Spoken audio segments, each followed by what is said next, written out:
talk this morning is peace. And I'm going to begin with a look at a writing from Ernest Holmes in Journey into Life. As you know, I love these little books. And at the end of service, you will get a copy of the writing from Ernest Holmes entitled Peace. But in a nutshell, what he says is the peaceful mind is calm in the midst of confusion, but the mind distraught by the events of the day, fearful of the future, morbidly introspecting the past in its imagination, finds no repose and is continuously tormented by itself. So taking all that responsibility back to the self, yes? And the realization. So Holmes is writing in this, the general idea, the overall idea within it, is the idea that God is peace. God is all that is. And so each of us is that peace already. And for us, it is to step into it by recognizing it within ourselves. He talks about the idea that God does not acquire peace. God is peace. And so God does not acquire peace as a quality. It is the quality of its divine nature already. So I hope you'll enjoy the reading as much as I have. So think about it. How much do you really long for and constantly commit yourself to peace in the world? Do you wake up in the morning, jump out of bed, and instantly declare yourself an instrument of peace? Do you go about your day making the claim come true? Making your life's mission to create peace today? Or do you maybe decide to wait until after your first cup of coffee? Complacency is the enemy of progress. And of course, I want peace, and I sincerely want to do something about it, but not right now. I have to eat breakfast and then mow the lawn, and then I might be nearer to my ability to tackle world peace. So really, what can I do anyway, right? World peace is a big deal, and who am I to think I can make a difference? Well, I used to watch the morning news with breakfast and decided that wasn't really good for my morning constitution or my morning digestion, for that matter, because I'd get all upset about the stupid things people do, and I'd get into a tizzy, and then I'd have to calm down, so I'd shift my thinking and start to contemplate all the good in my life. And by the way, contemplation for me equates to meditation, because really I'm just meditating during the time. I really don't eliminate thought from my mind. I just recondition my thoughts and open myself to the influx of universal good coming into me. So essentially, I've already been in prayer the whole time. See, I'm a multitasker. I can do all these things at one time, and I also find that I'm the answerer of my own prayers when I do that. My answered prayers don't really fix the stupidity in the world, but I know that I can fix insanity, well, mine anyway, by not thinking the same degrading thoughts and expecting different outcomes. My little corner of the world is peaceful, regardless of the chaos that's going on around me, as Ernest Holmes said. And anyone who enters my environment will feel the peace when I'm in that peaceful state of mind. That can start a chain reaction if we all begin to pay it forward or pray it forward. Nature moves steadily and gradually and constantly growing and expanding. And if we model our peace initiative after that model, it will eventually have prominence and make a big difference in the world. It's like saving pennies in a piggy bank or steadily depositing into a bank account. Peace will gain interest and grow exponentially. If for no other reason than we have created a habit of peaceful consciousness that becomes a permanent part of our personal being, and then becomes a part of our community being, and then a part of our world being. Yes. And we all want peace. So what are some of the things that we're doing to ensure that we have peace in our life? Well, one of the things I know that we do here every Sunday at the end of service is sing the peace song. So like David said, when you get up in the morning, do you put off feeling that sense of peace until something happens? And I will ask, when you sing that peace song, are you deepening it within yourself? Are you feeling that peace song? Let me move that over a little bit to me. Oops. Okay, let's see. Maybe I'll just try to get closer here. Am I good? Can you hear me? Good. Yes? Yes. So when we sing the peace song, we do not sing the old version of "Let there be peace on earth." We sing, "Yes, there is peace on earth." And the implication of saying "let there" is that we're giving up our power to something outside of ourselves to give us or bring us peace. When the truth is, it has already been given. It is right where we are, and we can experience it to the degree that we align with the law that allows that peace to operate within ourselves. So we say the affirmative, yes, there is peace on earth. And the realization that peace as you means that you have the awesome honor and the pleasurable responsibility to live as peace throughout your life. We sing another song from time to time in call and response that Janice Stanfield wrote, and we sing, "I cannot make all the peace the world needs, but the world needs all the peace I can make." And David spoke to that a little bit too in what he was saying, that idea that the world needs the peace that I am.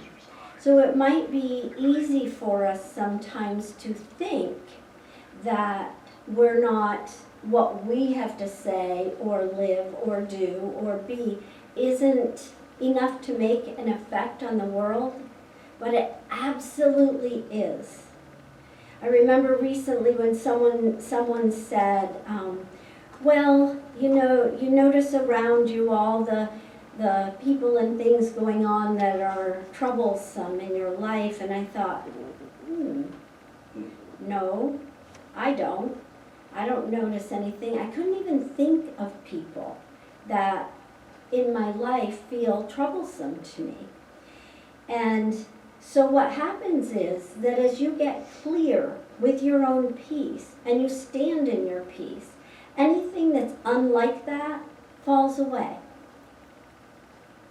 And I remember Reverend Bob used to pray, his prayers were really strong. And he would say, if there's someone or something in your life causing a chaos, just start praying for their highest good. Because their highest good may not be a part of your life. I was talking with a friend recently, and we were talking about some of the challenges that people around us were having, and she was saying that there's just a lot of hardship. And she started to say, you know, it's just really difficult to, and she stopped, took a breath, and she said, no, you don't know, because you keep a positive mindset. No matter what's going on, you continue to be happy. But most of us can't do that. And I thought to myself about those words quite a bit. There are moments that occur in our lives where we get to make choices. And I've heard that word. I heard that word today as Bibi and Frank were sharing, as David was sharing. We make choices. And really the truth is we're making choices in every given moment. But there are certain times in our life of greater significance. And one in particular stands out for me in my own life, where I felt the moment occurring. I felt the shift in all of me. It was a time when I simply did not want to continue living the life I was living. I wasn't seeing, and I'm not going to say couldn't see, because we can always see.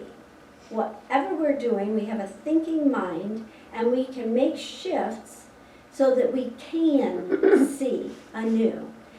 But I wasn't seeing a way out of the pain and the loss and the sorrow that I was feeling from the ideas that I was experiencing.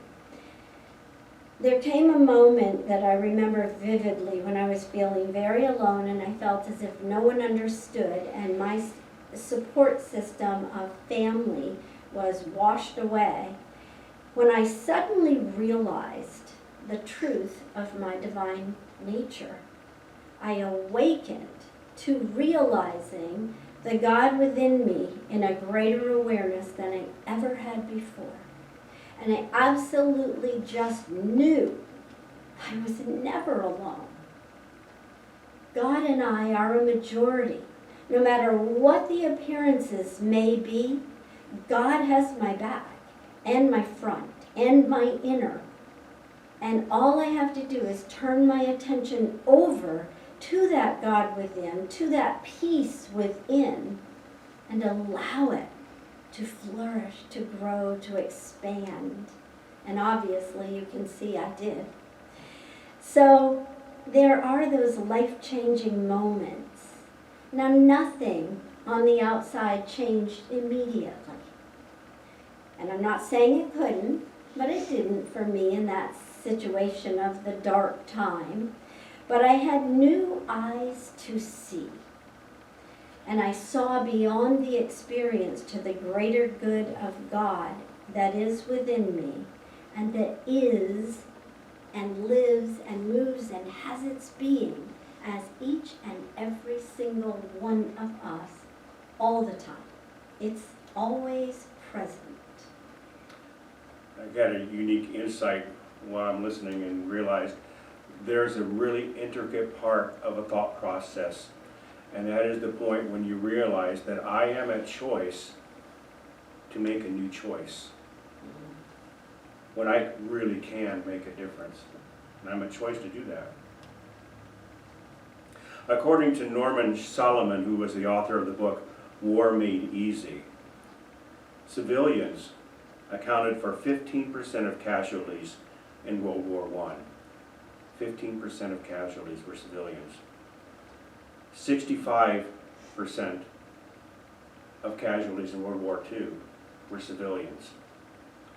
And now, more than 90% of the casualties in the Iraq War are civilians. 90%. Obviously, war is making a difference in the world, but not necessarily the difference intended. How much longer can we sustain this difference that's being made? Maybe it would be a good idea to work with each other than fight against each other. Here's a perfect example of how that could work. I found this in a book I've been reading lately. It's really fascinating. In 1906, at an agricultural fair in Plymouth, England, a weight judging competition encouraged people to guess the total weight of an ox after it was slaughtered and dressed. Some of the participants in the competition were butchers and farmers, and so they had some knowledge and familiarity with meat packing and so on. With some, but however, most of the people were just common everyday townspeople with no really, not much experience at all. But they all put in wagers, and there were 787 entries. They took those 787 entries, added them all together, and then divided them, of course, by 787 to find the average weight guessed by the crowd as a whole. The average guessed weight was 1,197 pounds. The actual weight of the ox was 1,198 pounds. Only 1 pound difference. Even the winner, the one who won the competition, was nowhere near that close. But the collective guesses of the average people proved more accurate than a group of expert participants. Obviously, there's a tremendous benefit to working together to come up with the right answer. This shows that collective knowledge is more valuable than individual knowledge. This system has been attempted several times in different ways with similar outcomes, proving that it's not just a coincidence. So, what can we do to work together to create world peace? What can we do as one global family working together? There's no doubt that the wars would end. And we would learn through experience that we make better judgments together than we do individually. Ernest Holmes says, "There is only one life. This life is God's life. This life is perfect. This life is our life now." Okay, I changed it a little bit. So, yes, peace really does begin with us. I love that. Shows the power of the collective consciousness, but at the same time it begins with the individual. So singing, speaking, thinking about peace brings a sense of actually feeling that peace to a greater degree.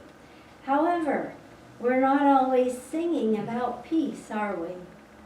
So it's important that we create a habit of peace being entangled in our living. And that means practice, so that we're living in peace at all times, regardless of the outer circumstances. It's rather like riding a bike. Most of us don't just jump up on a bicycle and take off as a child. And especially we don't do that without any spills. We often start with a tricycle, and then we graduate to a small bicycle with training wheels, maybe bringing back some good memories or some not so good memories for some of us. And eventually someone takes off those training wheels, and then we probably take a few tumbles while we're riding down the road or the sidewalk or the grass, a little softer. And eventually, when we master that, we get a larger bicycle, and then we have to master that. But what happens when we master something, when we've practiced and we master it? Well, most of us then build a ramp and try to jump off the ramp and see how we can do. I bet especially people like you, not me so much. But. Or ride through puddles and kick your feet out, trying to make sure that you don't get your pant legs wet or your shoes wet. But you attempt to master other ideas.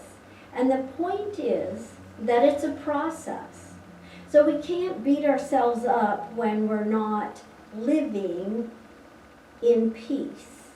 However, we can make a new choice when we recognize that we're not feeling peaceful, that the choices we're making and the ideas, as Frank said, that are showing up in our life are not peaceful.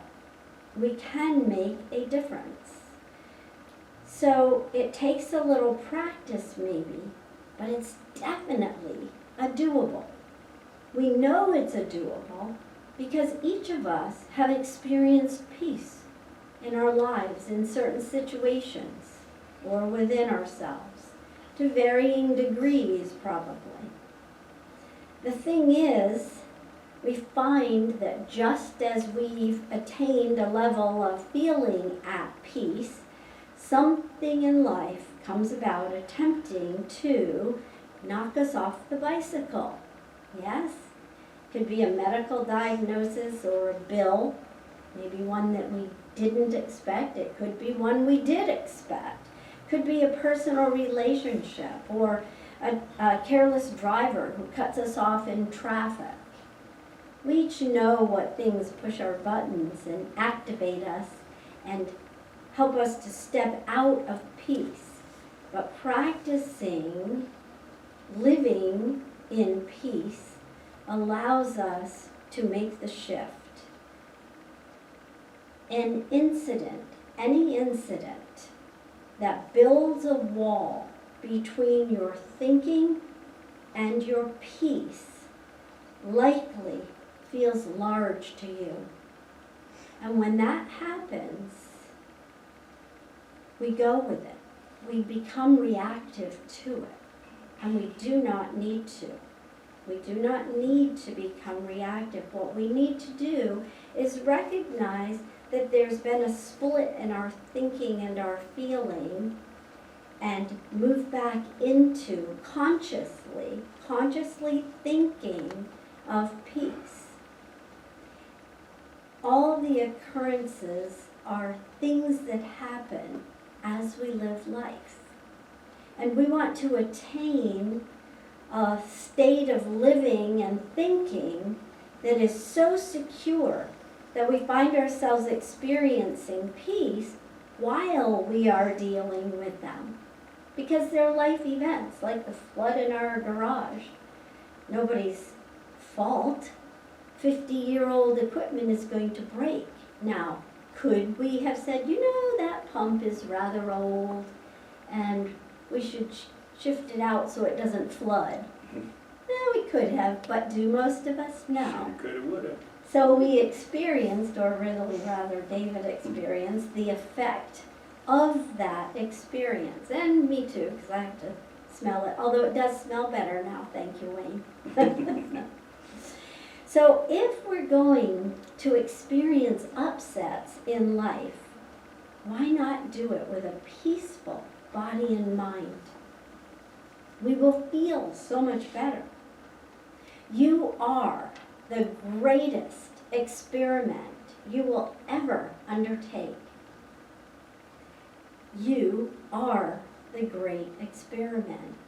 You get to determine how you live your life in peace, the peace that is your divine self, or in chaos, turbulence, fear, trepidation, disruption. To be you is a great adventure. So I invite us to say that 3 times out loud, slowly and feeling it. To be me is a great adventure. To be me is a great adventure. To be me is a great adventure. To be me is a great adventure. And now I invite you to close your eyes and whisper those words slowly to yourself, deepening them within you. To be me is a great adventure. Whispering 3 times to yourself.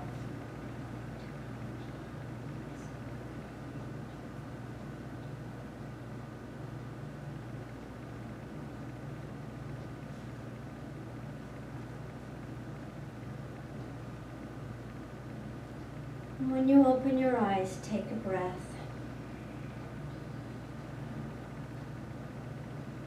And I hope you even felt the difference of peace within your body and your thinking. Things kind of slow down when we close our eyes and allow it to be. So I invite you to be peace or not, because the choice is absolutely yours. And so it is. Yes.